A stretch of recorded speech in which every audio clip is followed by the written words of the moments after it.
Porn. Men look at it. Men use it.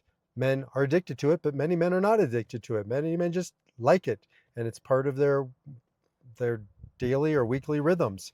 I want to talk to you about porn. I want to talk to you about all the shadows that men grapple with in this series. I'm just doing a bunch of them. And this one maybe is part two on the porn conversation because it is one of the top issues when I'm coaching, counseling, mentoring men that comes up, and they don't talk to anybody about it. They haven't been talking to anybody about it since they were stealing their dad's penthouse back in the fifth grade. And now it's just more complex thing to navigate. I'm not even talking about young men. I'm talking about older men. Young men, man, we throw them into the lion's den and say, good luck. We should be having these conversations with men. And it shouldn't be, you should not do it. It shouldn't be, you're dirty and you're wrong. The right porn, the right time, the right place, the right intention, totally fine. I believe absolutely unequivocally it is pixels on a screen. Now, I don't encourage men to use it because I want men to have mastery over their lives. I don't want them to become dependent on anything externally. But if you're not dependent on it, and if you're conscientious and you're using it, again, to make you closer with your partner as an example, and it's loving, consensual pornography, I don't give a shit. It's not a morality question. It's a power question. And I just don't want my men to give away their power to pixels on a screen and to become dependent on that or anything outside of themselves, any substance. But to shame them, right? I hear so much shaming, and then they go into the closet, they go into hiding. And we wonder why men are carrying around so much baggage. We should be able to have these conversations, to talk about them. And starting from a young age, I encourage parents, particularly fathers, to talk to their sons about pornography. My sons had the conversation around the 12, 13, 14 age where we talked about porn. We talked about different types of porn. Not all porn is the same. If you just make it all bad and dirty, then that's like saying don't do drugs, right? Versus, well, there's different grades of drugs. There's different gradations of pornography.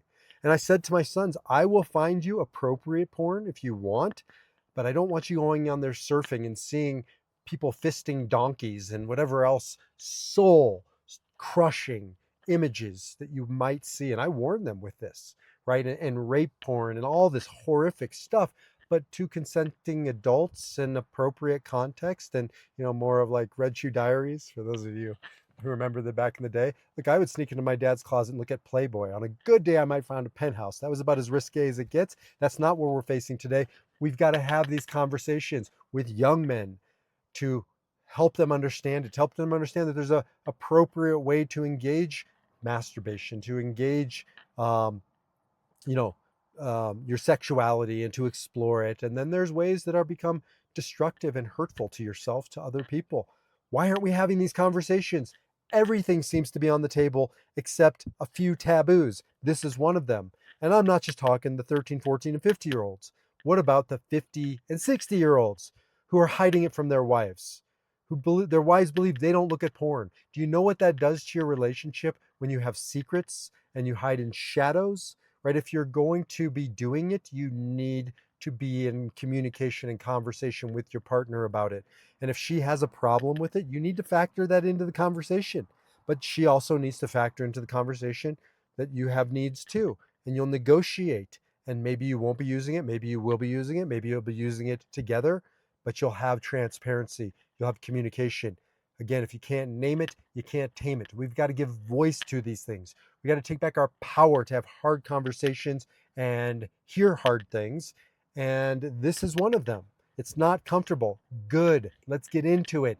This is energy in these shadows. Men, there's energy in the shadows. I don't want you to deny the shadows. I also don't want you to succumb to the shadows. It's about going into them with a consciousness in a constructive way, maybe with a mentor like me or a therapist or a coach or a clergy or your partner, but have the conversations. It's time to take back the power of our voice, take back the power from the shadows, to own our shadow, to master it and not be mastered by it. And that's how we're going to not only name it, we're going to tame it, we're going to use it and not be used by the power in the shadows of men.